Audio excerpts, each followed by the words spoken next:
The 17 News at Sunrise podcast is brought to you by Clinica Sierra Vista.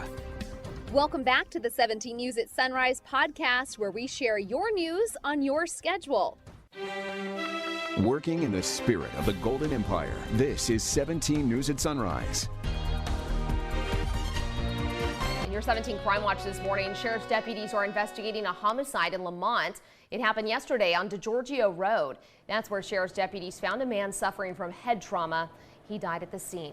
Beyond that, no further information has been made available. If you know anything, you're urged to call Kern County Sheriff's Office at 861-3110 or Secret Witness at 322-4040. This morning, police are investigating a school threat posted on social media regarding Earl Warren Junior High School. Officials say the validity of the threat is unsubstantiated at this time.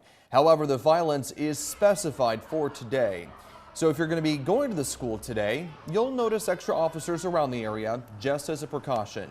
BPD says it is working closely with school officials to find out who made the threat. Making news around the state, a 15-year-old girl was stabbed to death on her high school campus in Stockton by an intruder who police say targeted her.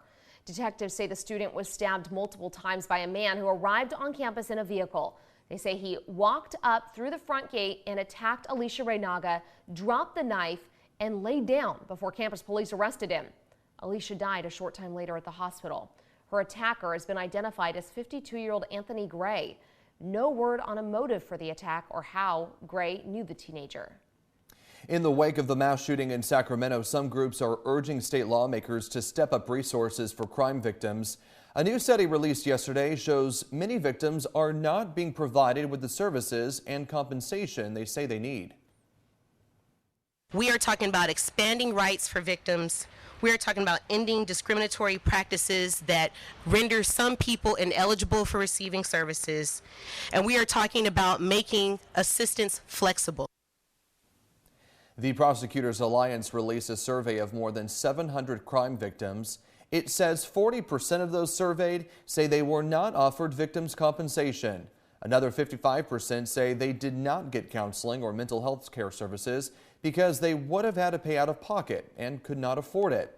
Some lawmakers promised to make sure the needs for crime victims are met through a series of bills they're pushing this year, including more training for first responders, having more victim advocates available in district attorneys' offices, extending compensation to those who are victims of police brutality, and increasing protections for sexual assault survivors. San Jose police say they've busted a group of serial jewelry thieves. According to police, 6 men were responsible for a string of smash and grab robberies dating back to October of last year. The men used sledgehammers to smash open displays and take thousands of dollars worth of jewelry. Police seized a number of weapons, including 2 assault rifles, ghost guns, and pepper spray. Each of the suspects could face between 18 and 20 years in prison. The person suspected of starting a fire that tore through a Home Depot in San Jose has been arrested and charged. No one was hurt in the fire, which took about 6 hours to put out when it erupted near the store's lumber supply. 45 people were evacuated from their homes because of the blaze. An unusual afternoon chase yesterday on the 101 freeway in Hollywood. Police on bikes responded to reports of a man with a big wrench threatening people. Moments later, we see the suspect walking across the 101 not far from the Capitol Records building. He eventually throws the wrench to the ground as at least a dozen officers close in to cuff and arrest him. Vice President Kamala Harris was in Lompoc yesterday visiting the men and women of the United States Space Force and Space Command.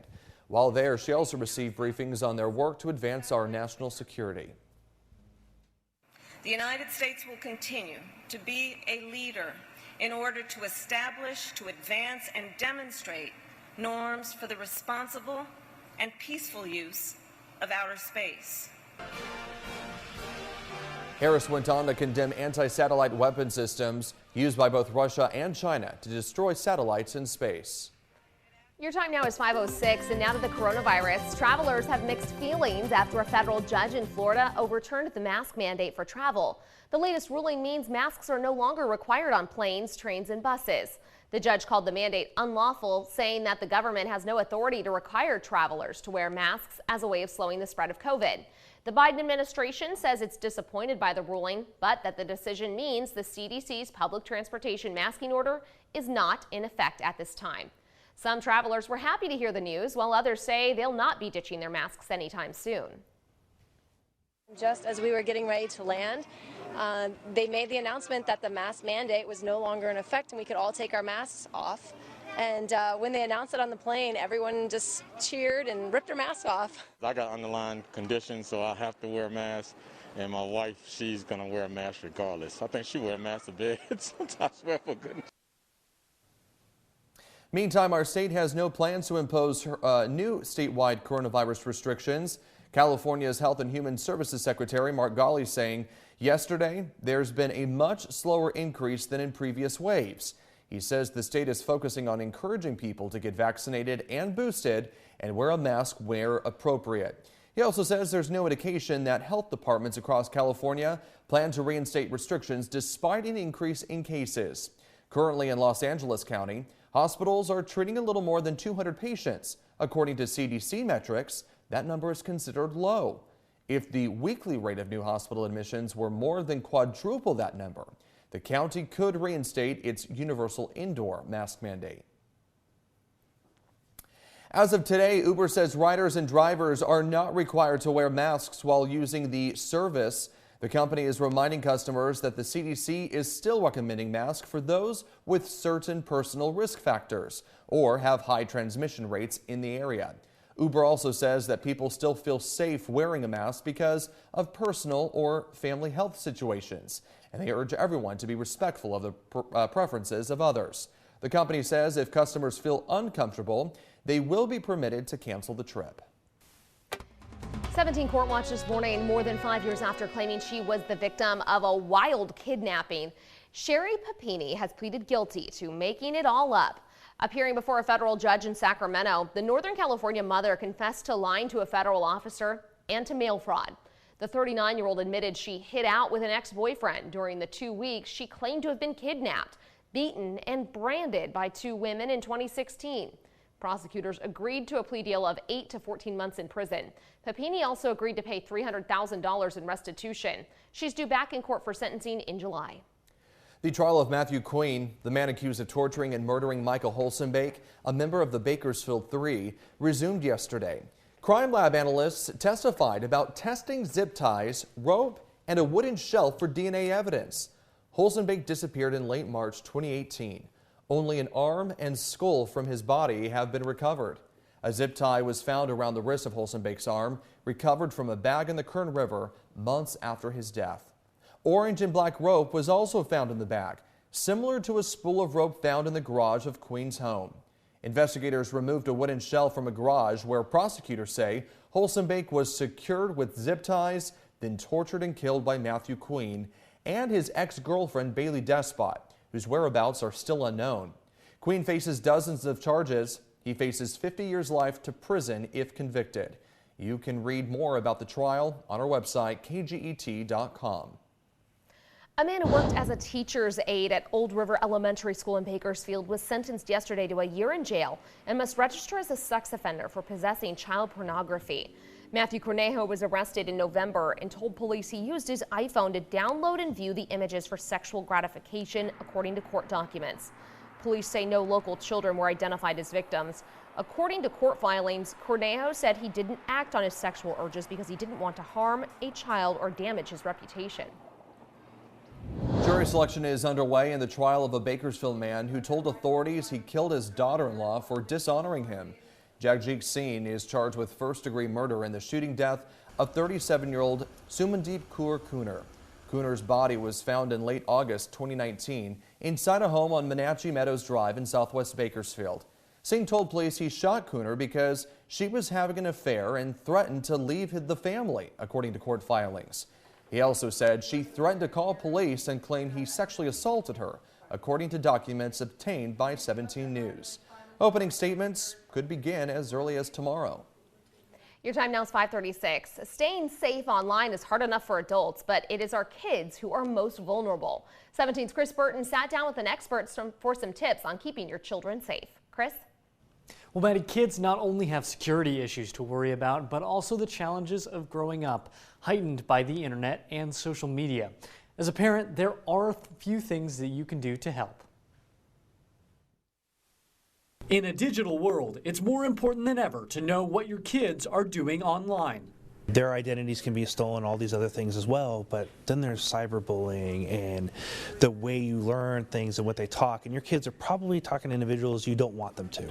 Along with cybersecurity, kids face issues like body dysmorphia, predation, and bullying on the internet and through apps like Snapchat and Instagram. Studies by the CDC and other organizations estimate at least 1 in 6 high schoolers experiences cyberbullying. Cybersecurity expert Robert Miles says to monitor what your kids are doing, you need to get involved.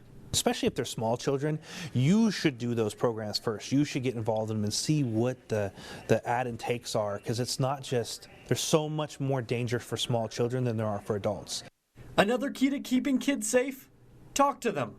At an age-appropriate level, allow your kids to understand the dangers the internet can pose.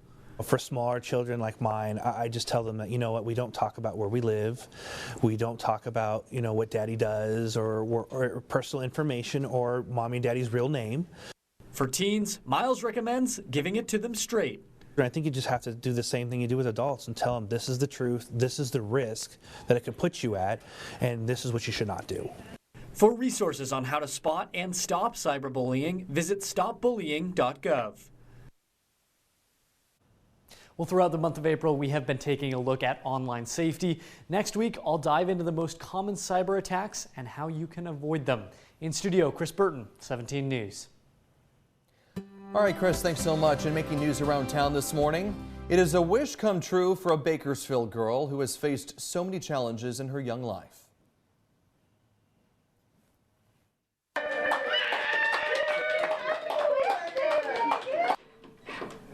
4-year-old Reagan was born at just 24 weeks, weighing only 1 pound 3 ounces. She suffers from a pulmonary condition and has undergone several procedures to clear her lungs. Yesterday, Make-A-Wish of Kern County gifted Reagan a brand new playset. We're just very grateful and thankful for Make-A-Wish and all the volunteers that have come out here, and this was quite the project. It was a little bit bigger than I thought it was going to be, but we're so super excited. Reagan spent the first 18 months of her life in the hospital. Her parents are looking forward to watching her grow, thrive, and play on a new playset. Oh my gosh, such a cutie. This event for us is very near and dear to our hearts because they supply our canine teams with crucial equipment. That's going to be armor for the dogs sometimes for critical situations. That was just one of many statements of gratitude on Saturday from Canine Patrol deputies with the Kern County Sheriff's Office during a fundraiser for the SO's Canine Unit at Compassion Corner right outside our studios. The event was hosted by the Rivers of Living Waters Church in Bakersfield as a means of giving back to the dedicated men and women and canines who put their lives on the line every day. They're still counting, but last year raised $6,000. If you missed the event, you can still donate. You can call the phone number 432-7570 for more information. Working in the spirit of the Golden Empire, this is 17 News at Sunrise.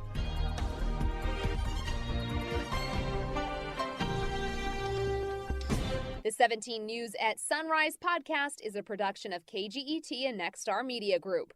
For more on all of the headlines in today's show, head to kget.com.